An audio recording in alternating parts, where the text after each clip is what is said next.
AJ Classes 2.0। नमस्कार दोस्तों, मैं आरजे सिद्धार्थ आरजे क्लासेस 2.0 में आपका स्वागत करता हूं।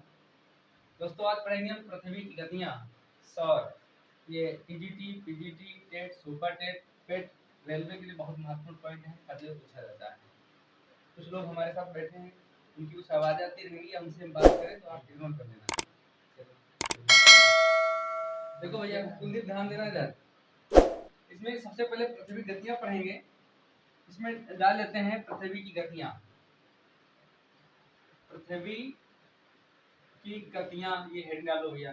पृथ्वी की गतियां, पृथ्वी ये जानना जरूरी है कि कैसे घूमती है हमारी पृथ्वी। मान लीजिए ये हमारी पृथ्वी है, ये जो घूम रही है वो इस तरीके से, इस तरीके से, इस तरीके से, इस तरीके से घूम रही है, इस तरीके से बाहर की ओर।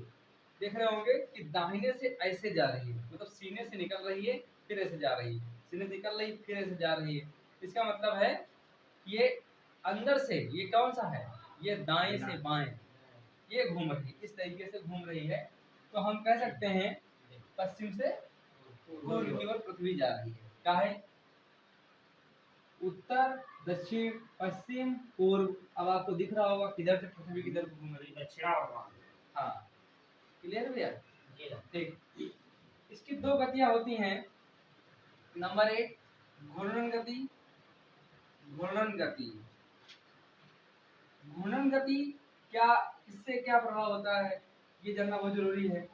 ये अपने अक्ष पर घूमती है, अपने हाँ अपने अक्ष पर घूमती है, अपने अक्ष पर घूमती है। ये हो गया अपने, जिससे जिससे दिन रात, दिन रात होते हैं, जिससे दिन रात होते हैं। एक पॉइंट, दिन रात होते हैं। पृथ्वी का अपने अक्ष पर घूमना घूर्णन गति कहलाता है, जिससे दिन रात होते हैं। एक पॉइंट आपको नोट करना है। दूसरा है परिक्रमण गति। क्या है? परिक्रमण गति। परिक्रमण गति भैया, इससे क्या होता है ये भी जानना जरूरी है। ये सूर्य की परिक्रमा करती है। पृथ्वी का अपने अक्ष पर काल्पनिक रेखा पर घूमती है, ये तो आप जानते ही हैं। अब अपने अक्ष पर सूर्य के चारों ओर परिक्रमा करती है। तो सूर्य के चारों ओर घूमना, सूर्य के चारों ओर घूमना परिक्रमण का कहलाता है, जिससे ऋतुएं बदलती हैं। ऋतुएं बदलती हैं, ऋतुएं बदलती हैं। एक पॉइंट ये क्या होता है, ऋतुएं बदलती हैं। मतलब इसके एक जाहिर हो रहा है, जैसे हम ये ले लेते हैं भैया, ये अपने अक्ष पर तो इसे घूम रही है, साथ में घूमते हुए ऐसे भी घूम रही है। तो ये घूर्णन और परिक्रमण साथ में कर रही है। एक पॉइंट ये आप नोट कर सकते हैं, घूर्णन और परिक्रमण एक साथ कर रही है। पृथ्वी का अक्ष एक काल्पनिक रेखा है, आप चाहे तो नोट कर सकते हैं। पृथ्वी का अक्ष जो है वो एक काल्पनिक रेखा है। इसके कक्षीय सतह से, इसके कक्षीय सतह से यहाँ कक्षीय सतह से कितना कोण बनता है? 66.5 या 66 सही 1/2 का कोण बनता है। प्रश्न ये आ जाए कि पृथ्वी कितना झुकी है अपने अक्ष पर, तो 23.5 डिग्री अपने अक्ष पर झुकी है। ये भी आप नोट कर सकते हैं। किसी को दिक्कत? 23.5 अपने अक्ष पर झुकी हुई है। मंगल ग्रह कितना झुका हुआ है? 25। हाँ, 25 घुसा हुआ है, सही झुका हुआ है। कक्षीय सतह जो है वो समतल है, मिटा दे मेरा, ये समतल में है।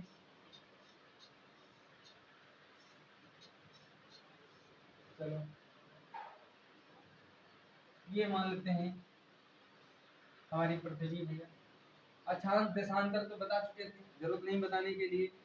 आप ये कि हम मानते हैं काल्पनिक रेखा, ये मान लेते हैं ये काल्पनिक रेखा है। वैसे ये देशांतर रेखा भी मानते हैं, 0 डिग्री देशांतर रेखा। साथ में ये रेखा ले लेते हैं। ये रेखा क्या है? ये अक्षांश रेखा है, 0 डिग्री अक्षांश रेखा है। 0 डिग्री छांस रेखा है। अब ये पृथ्वी थोड़ा दिन टेढ़ा कर दें, थोड़ा टेढ़ा कर देते हैं, थोड़ा सा अगर हम इसको टेढ़ा कर दें, इस तरीके से टेढ़ा कर दें,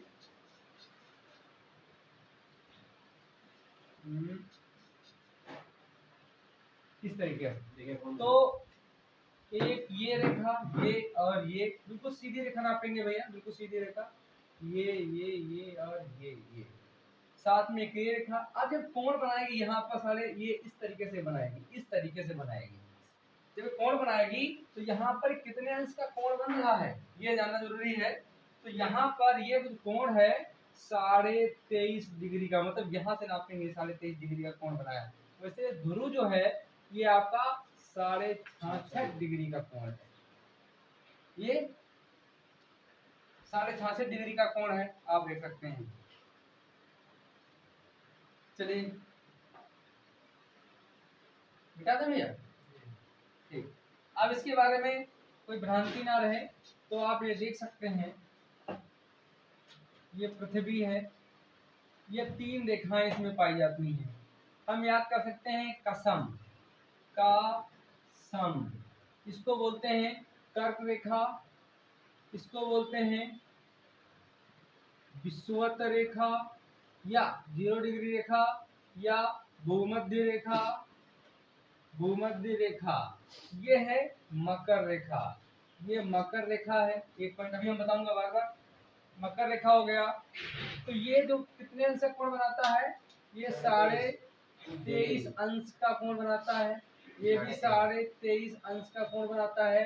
कैसे भाई, जब हम ये 23.5 का यहाँ पर झुकाव है तो सीधा लेंगे तो यहाँ पर 23.5 का ये कोण बना रहा होगा, ठीक है, 23.5 बना रहा होगा। इनके बीच की दूरी ये क्या कहलाती है, कटिबंध कहलाती है, ये कटिबंध कहलाती है।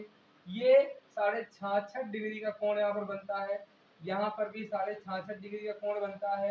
ये देख रहे हो भैया, ये ध्रुव कहलाता है। क्या कहलाता है, ध्रुव कहलाता है, ये ध्रुव कहलाता है। और यहाँ पर 6 महीने का 6 महीने के बाद ये पूरी तरीके से हिमाच्छादित है, मतलब यहाँ पर बर्फ लगा हुआ है। किसी को दिक्कत, मिटा देंगे। आगे देखो भाई, बहुत महत्वपूर्ण पॉइंट आने वाला है। ये हमारी पृथ्वी है, पृथ्वी हमारी गोल है, इसलिए ये सूर्य हो गया, ये सूर्य हो गया। सूर्य का प्रकाश इस साइड में पड़ रहा है, पड़ रहा है भैया, सूर्य का प्रकाश यहाँ तक पड़ रहा है, ठीक, सूर्य का प्रकाश ये पड़ रहा है। पृथ्वी हमारी गोल है, पृथ्वी हमारी गोल है, ये सूर्य है भैया। पृथ्वी हमारी गोल है, जब गोल है तो इससे कुछ हिस्से पर सूर्य चमकेगा, कुछ हिस्से पर नहीं चमकेगा। भाई जैसे कि यहाँ बल्ब जल रहा है और हमारे इधर लग रही रोशनी, पीछे थोड़ी ना लग रही है, पीछे तो रात होगी, आगे दिन है।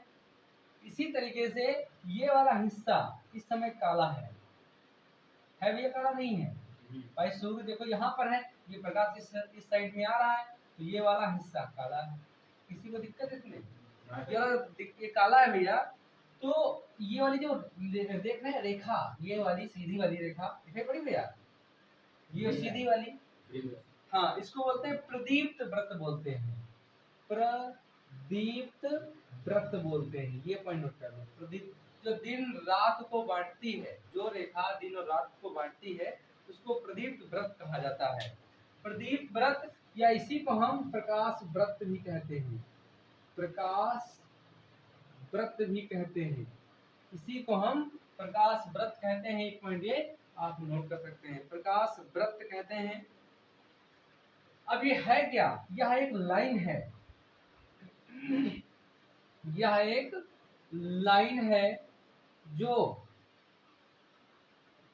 दिन रात के मध्य होती है, मध्य होती है। एक पॉइंट ये मध्य होती है, यह एक लाइन है जो दिन रात के मध्य होती है, यह एक लाइन है जो दिन रात के मध्य होती है। प्रदीप व्रत, ये प्रकाश व्रत, दिन रात के, हाँ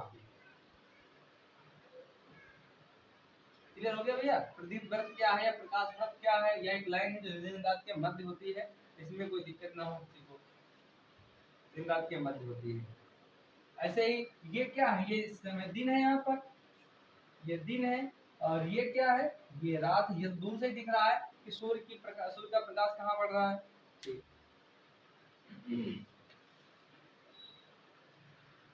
अब देखिए थोड़ा फिर हम लिखते हैं यहाँ पर घूर्णन गति। घूर्णन गति तो समझ गए हैं क्या है?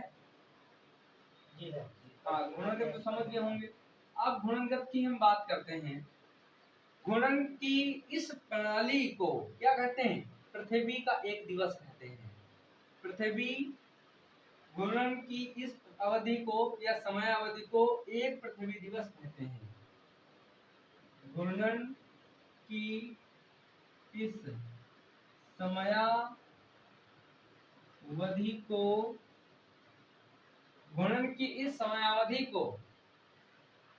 को एक पृथ्वी दिवस कहते हैं। एक पृथ्वी दिवस या ब्रैकेट में दिन कहते हैं। दिन कहते हैं। तो समयावधि जो पृथ्वी घूमती है 24 घंटे में, जो समयावधि होती है क्या कहलाती है? एक दिवस कहलाती है। हाँ, एक दिवस कहलाती है। या हो गया भैया। घूर्णन गति दैनिक गति है। क्या है? दैनिक गति है। घूर्णन गति दैनिक गति है, मतलब रोज घूमती है। दैनिक गति है। इस गति के कारण दिन रात होते हैं। इस गति के कारण दिन रात होते हैं, अभी हम आपको पहले नोट करवा चुके हैं। घूर्णन पूरा करने में समय, घूर्णन पूरा करने में समय कितना लग रहा है? दिख रहा है भैया वहां से? घूर्णन दिख रहा है? देखो, घूर्णन पूरा करने में समय कितना लगता है? तो 23 घंटे 56 मिनट। 23 घंटे 56 मिनट 4.09 सेकेंड। 4.09 सेकेंड। घूर्णन पूरा करने में समय 23 घंटे 56 मिनट 4.09 सेकेंड लगता है। हम लगभग इसको 24 घंटे मानते हैं। क्या मानते हैं? 24 घंटे मानते हैं। नीचे वाला घूर्णन गति दैनिक गति है। हाँ, घूर्णन गति को ही दैनिक गति कहा जाता है। घूर्णन गति ब्रैकेट नोट कर लो, इसको लगा लो, दैनिक गति। ठीक। घूर्णन गति, घूर्णन पूरा करने में एक घूर्णन की बात हो रही है। एक घूर्णन की बात हो रही है। एक घूर्णन पूरा करने में समय 23 घंटे 56 मिनट 0.49 सेकेंड लगता है। ठीक, याद है भैया? सर इधर ये जो प्रतिप्रत बना, हाँ, इधर रात होगी, ये रात है, ये दिन है। लिखा है रात दिन। ठीक है, रात दिन है। ये जो रेखाएं हैं ऊपर, ये रेखाएं कौन सी खींची हमने? ये रेखाएं देशांतर है। हाँ, ये रेखाएं देशांतर है। और ये रेखाएं जो इस तरह वृत्त बनाती हैं, ये रेखाएं अक्षांश हैं। ये पूर्ण वृत्त बनाती हैं, खड़ी वाली अर्धवृत्त बनाती हैं। ठीक, हटा दें?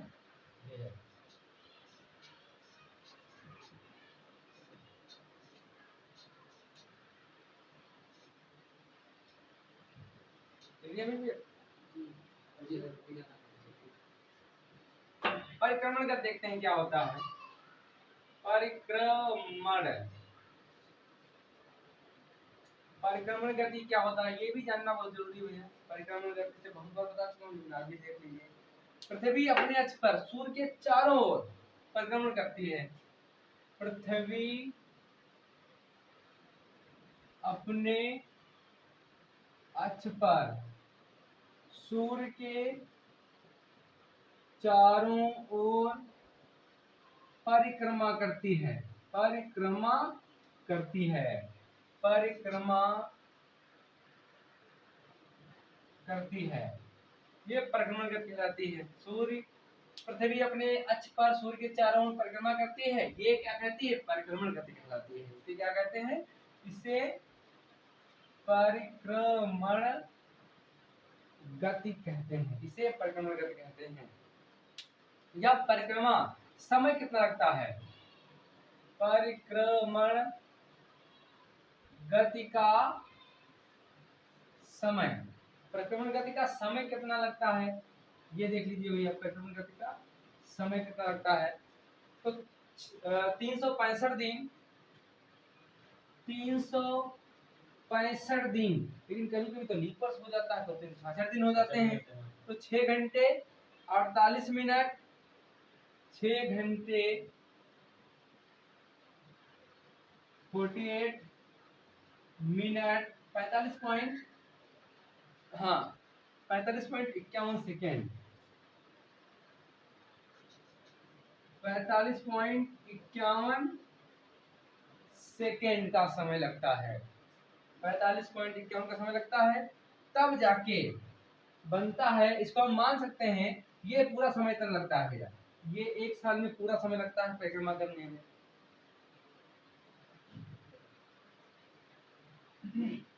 वैसे जनरली हम देखते हैं 365 दिन और 6 घंटे, 365 दिन 6 घंटे, ये आपको याद रखना है लगभग, ठीक भैया। तो लगभग लगभग ये आपको याद रखना है, 365 दिन 6 घंटे लगभग। अब 2000, जैसे हर चौथा वर्ष लीप वर्ष होता है, तो 2000 और 2004 दोनों लीप वर्ष हैं। तो हम देखो भाई हर साल ये 6 घंटे बढ़ रहा है, बढ़ रहा है। मान लीजिए कि सन 2000 में हमने नाप लिया, सन 2000, तो इसमें 6 कम 6, 6 दूनी 12, 6 तियां 18, 6 चौक 24, 2001, 2002, 2003, 2004। तो देखो 2004 भैया, ये भी तो लीप वर्ष है 2004, तो 4 से काटो, 4 पंचे 20, 4 कम 4, तो ये लीप वर्ष है नहीं। तो यहाँ पर ये 6 करके 6 + 6 + 6 करके 24 दिन बढ़ गए, 24 घंटे बढ़ गए, मतलब 1 दिन बढ़ा। इसलिए लीप वर्ष जो कि प्रत्येक चौथा वर्ष होता है, लीप वर्ष 366 दिन का होता है, 66 दिन का होता है। कैसे जानते हैं लीप वर्ष है कि सामान्य वर्ष है? तो हम 4 से भाग कर देते हैं तो लीप वर्ष निकल आता है। 4, यदि शताब्दी वर्ष हो तो हम 400 से भाग करते हैं, मतलब लीप वर्ष को हम 4 से भाग करेंगे जाने के लिए। शताब्दी वर्ष हो और लीप वर्ष जानना हो, लीप वर्ष जानना हो तो हम 400 से भाग करेंगे, 400 से भाग करेंगे। ठीक है कुलदीप भाई, समझ क्या हुआ? ठीक भैया, ये देखते रहना, ठीक। जानना हो तो हम लीप शताब्दी वर्ष को 400 लगाएंगे, सामान्य वर्ष लीप वर्ष जानना हो तो हम 4 से भाग करेंगे, ठीक है। अब ये परिक्रमण गति तो कर रही है, जो परिक्रमण गति तो ये कर रही है, ये सूर्य का चक्कर दीर्घ वृत्ताकार में लगाती है, दीर्घ वृत्ताकार में चक्कर लगाती है। चक्कर है, सॉरी, अच्छा 5 घंटे ही होगा क्योंकि 48 मिनट है ना यहाँ पर, सॉरी यदि 5 घंटे, 5 घंटे लगभग में 6 घंटे आएगा, ठीक, लगभग 6 घंटे ही आएगा, सही कह रहे हो। 48 मिनट लगा रहा है यहाँ पर, ध्यान दीजिए, कोई बात नहीं। दीर्घवृत्ताकार में चक्कर लगाती है, दीर्घवृत्ताकार, जैसे ये सूर्य है, ये सूर्य है और ये बुध है, ये क्या होगा? शुक्र होगा, फिर ये पृथ्वी, ये मंगल। अब ये चक्कर ये थोड़ी ना यहाँ से निकल के यहाँ पर लगाएगी, ये अपनी कक्षा में ऐसे लगाएगी, ये इतनी दूर घूमेगा, ये इतनी दूर घूमेगा, देखो दीर्घवृत्ता हो गया। दीर्घवृत्ताकार मतलब ये ऐसे है, इस तरीके से चक्कर लगाती है।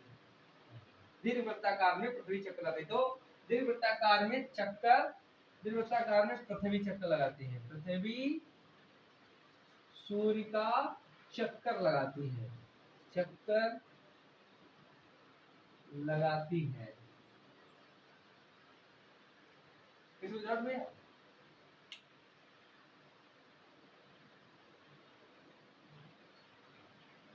मिटा दें? देख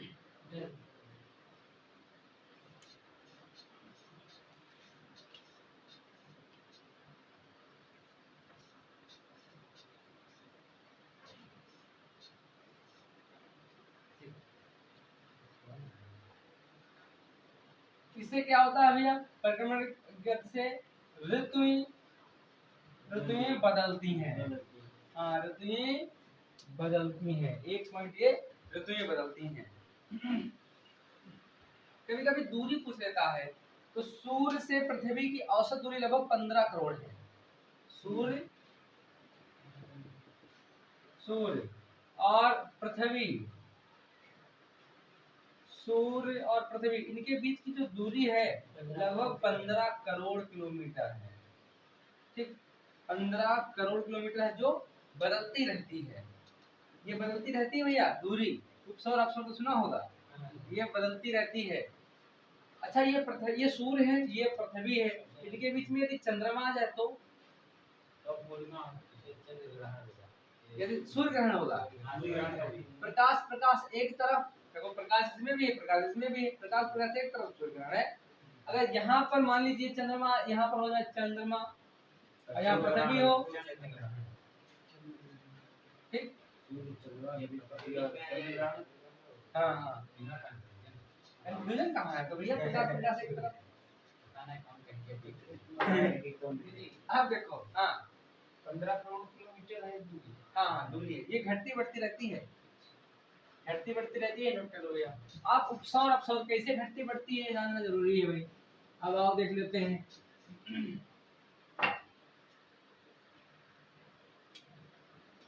अपसौर, अपसौर और उपसौर, ये जानना बहुत जरूरी है। अपसौर और उपसौर, देखो भैया अपसौर क्या होता है? 4 जुलाई, अपसौर 4 जुलाई को पृथ्वी, देख लो भैया, 4 जुलाई को पृथ्वी सर्वाधिक दूर होती है। 4 जुलाई को पृथ्वी सर्वाधिक दूर होती है, सर्वाधिक दूर होती है। कैसे होती है भैया? सर्वाधिक दूर होती है। 3 जनवरी, 3 जनवरी को पृथ्वी सर्वाधिक नजदीक होती है, नजदीक होती है। ये पॉइंट आप देख लेंगे। तो आप देखिए, ये दिमाग में बढ़ रहा हो तो देखिए भैया, जैसे इस समय गर्मी हो रही है, तो पृथ्वी सूर्य के नजदीक है या दूर है? दूर है। अब दूर जा रही है। अब जाड़े में पृथ्वी कैसी थी? नजदीक थी। अब ये भैया कैसे प्रभाव है? तो प्रभाव का मतलब ये है, टार्च लो भाई, यहाँ पर टार्च लगाओ तो रोशनी इतनी बड़ी रहेगी, टार्च दूर करेंगे तो रोशनी इतनी बड़ी हो जाएगी। वही हाल इसका है, टार्च का एक उदाहरण है। इस समय नहरें हैं, अब दूर, हाँ दूर और जा रही है। गर्म क्यों लग रहा है ठंडक में? तो टार्च टार्च सीधा हो जाए। टार्च ऐसे लगाओ, टार्च से लगाओगे तो देखोगे कि रोशनी बहुत तेज दूर तक पहुंचेगी, तो दूर तक प्रभाव बना रहा है। ठीक है, इसका एक वीडियो पड़ा है उसमें प्लेलिस्ट में अपने चैनल पर, देख लेना। उसमें बहुत पुराना पहले वीडियो है, कक्षा 6 की पढ़ाई गई है। हो गया भैया। सूर्य तप, आपका सूर्य तप क्या होता है? सूर्य तप, हाँ, सूर्य तप क्या होता है या सूर्य ताप क्या होता है? सूर्य से प्राप्त प्रकाश एवं ऊर्जा, सूर्य से प्राप्त प्रकाश एवं ऊर्जा, सूर्य से प्राप्त प्रकाश एवं ऊर्जा, ये सूर्य ताप होता है। ठीक, सूर्य ताप, सौर अपसौर भैया याद कर लेना, ये बहुत बार पूछे जाते हैं। सर इसमें एक पूछा जाएगा कि निकट और दूर, हाँ हाँ कि उपसार में पृथ्वी दूर होती है। हाँ, अरे आप ऐसे कह सकते हो। हाँ, पूछा जाएगा कि कब दूर होता है, कब नजदीक। सतीश, ये सॉरी, संदीप देखो इधर, ये उप है। उप माने का होता है छोटा, नजदीक। तो इधर 3 जनवरी है। अप माने बड़ा या ऊपर, तो ये 4 जुलाई है। ठीक, अब 4 उप नजदीक है, छोटा 3। ठीक है, अब देखो उप जो है सर्वाधिक नजदीक होती है पृथ्वी, तो उप माने छोटा या नजदीक होता है। तो ये नजदीक है, 3 जनवरी और नजदीक है, सर्वाधिक नजदीक है। अप माने दूर या बड़ा, तो देखो इसमें दूर है। ठीक, ठीक है। किसी को तो इनकी दूरी तो कोई जरूरी नहीं है। दूरी घटती बढ़ती रहती है। वो अभी अब कक्षा 7 8 की पढ़ोगे तो क्लियर हो जाएगा, तो कक्षा 6 के हिसाब से है, तो इसलिए थोड़ा सा अभी और आएगा, बार बार आएगा। देखो, अच्छा जैसे पृथ्वी हमारी है भैया, पृथ्वी यदि इस पे झुकाव ना होता 23.5, तो क्या होता? तो संपूर्ण पृथ्वी पर दिन रात 12-12 घंटे के होते हैं। यदि झुकाव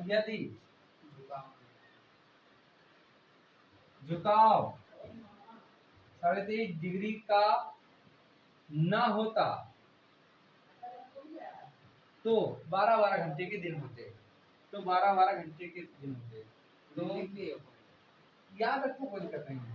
तो 12-12 रात ना होती हैं? रात नहीं होती। घंटे के दिन होते। कहीं दिन छोटा कहीं बड़ा, ये नहीं, 12-12 घंटे के दिन।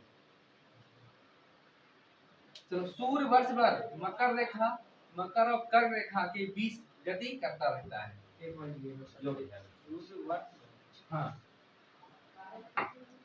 जैसे पृथ्वी है, ये 3 रेखाएं हैं, कसम,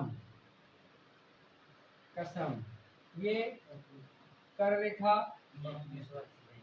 ये विषुवत रेखा, ये मकर रेखा। तो सूर्य वर्ष भर यहाँ गति करता रहता है भैया, यही गति करता रहता है वर्ष भर, मतलब उसका ये घर है, यहीं पर वर्ष भर गति करता रहता है, वर्ष भर घूमता रहता है। सूर्य वर्ष भर मकर और कर्क रेखा के बीच गति करता रहता है, इस कारण ध्रुवों पर, और सूर्य थोड़ा ना जाएगा, सूर्य तो यहाँ है, सूर्य तो यहाँ है, इसका जो प्रकाश है भैया, गुरुजी ने समझा दो, उनके मतलब समझ जाएगा।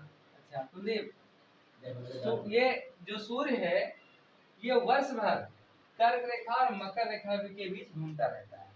इसीलिए यहाँ पर अभी बताएंगे भैया, यहाँ पर लोग ज्यादा काले होते हैं, जैव विविधता ज्यादा होती है, क्योंकि सूर्य का प्रकाश यहाँ पर ज्यादा है, तापमान यहाँ पर ज्यादा होता है।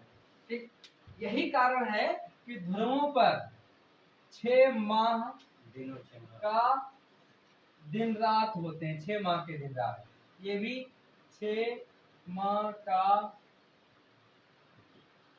दिन रात। यहाँ पर भाई किरणें पहुंच नहीं पा रही, यहाँ पर धूप नहीं निकलती ध्रुवों पर, हल्का महसूस होता है। 6 माह का दिन 6 महीने की रात होती है, क्योंकि पृथ्वी झुकी हुई है, तो कभी यहाँ पर किरणें क्षैतिज रूप में पहुंच जाती है। 6 माह।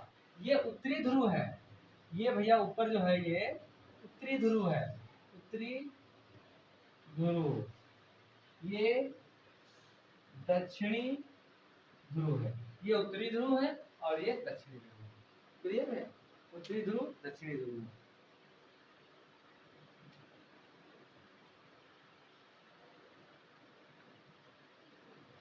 इसी कारण सूर्य पर 6 माह उत्तरी गोलार्ध, 6 माह दक्षिणी गोलार्ध में। हो गया?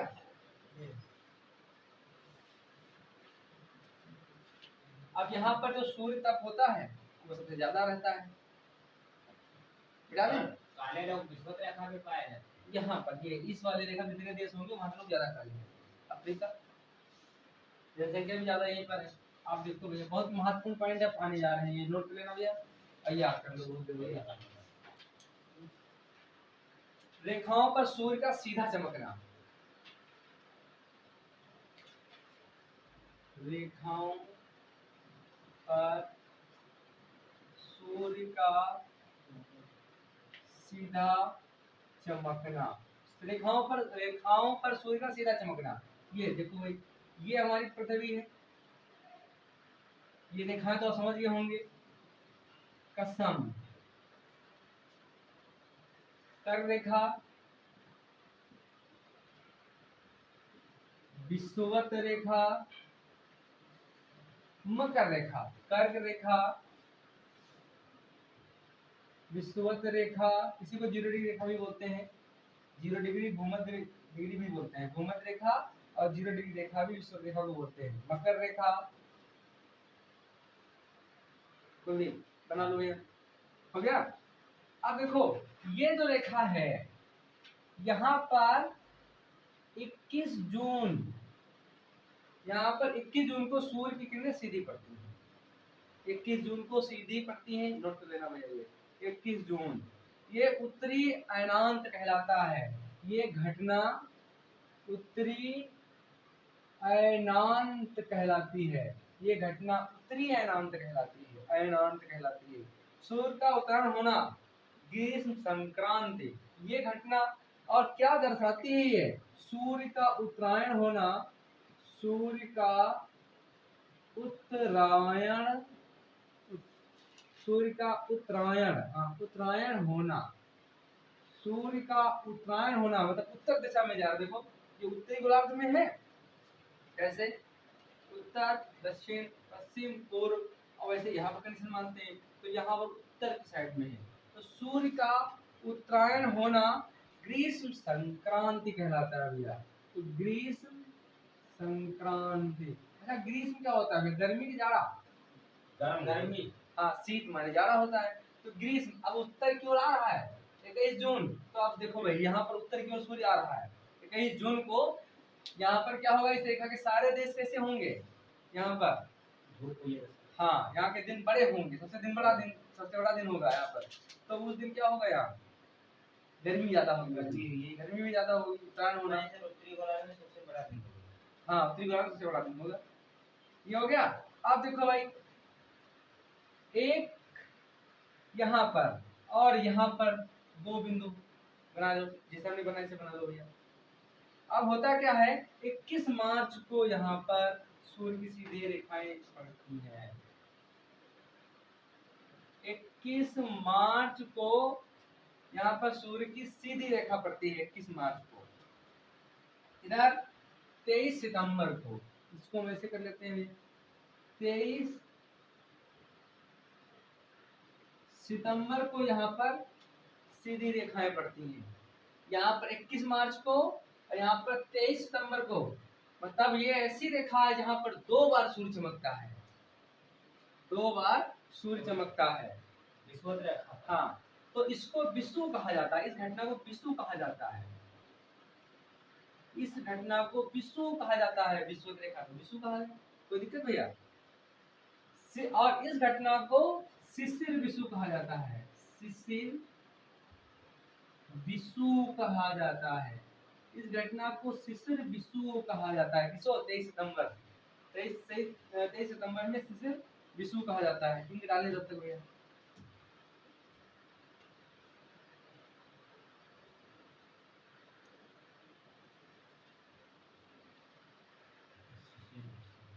शिशिर विषु कहा जाता है।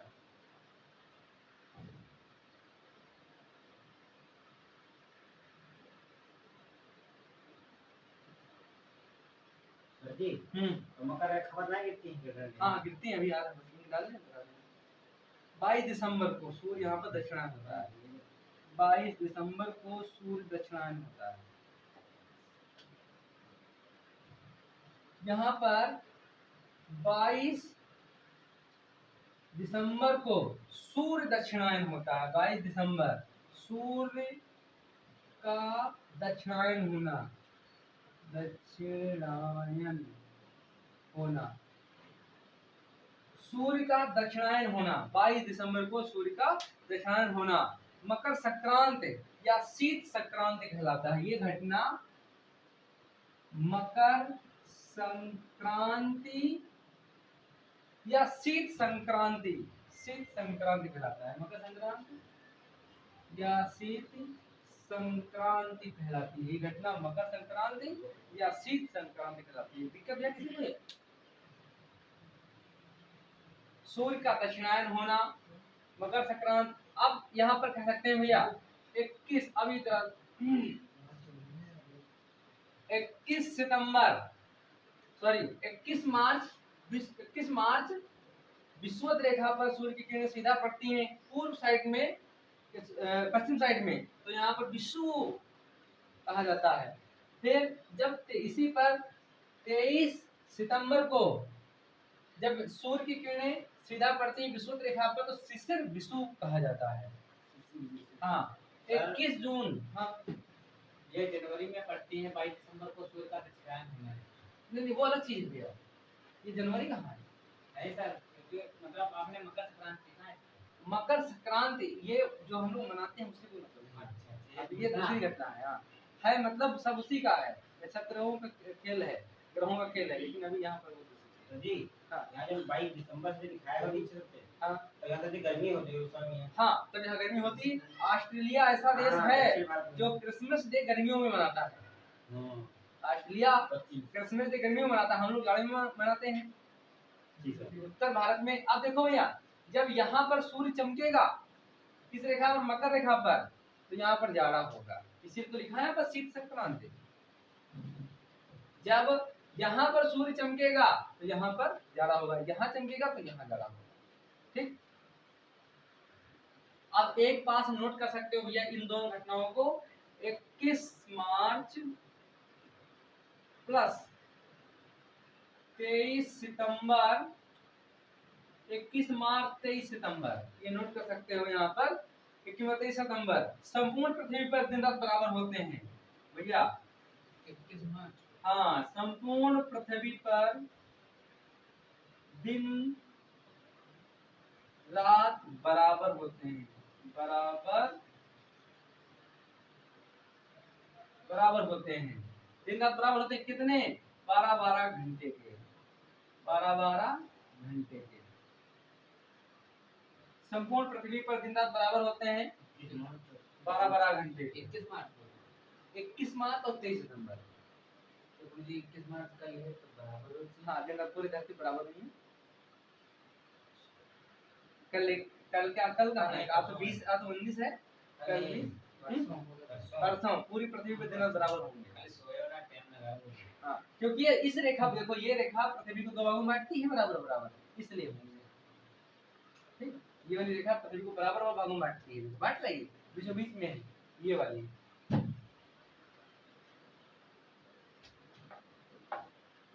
किसी को दिक्कत भैया? अब ऋतु में पढ़ना है।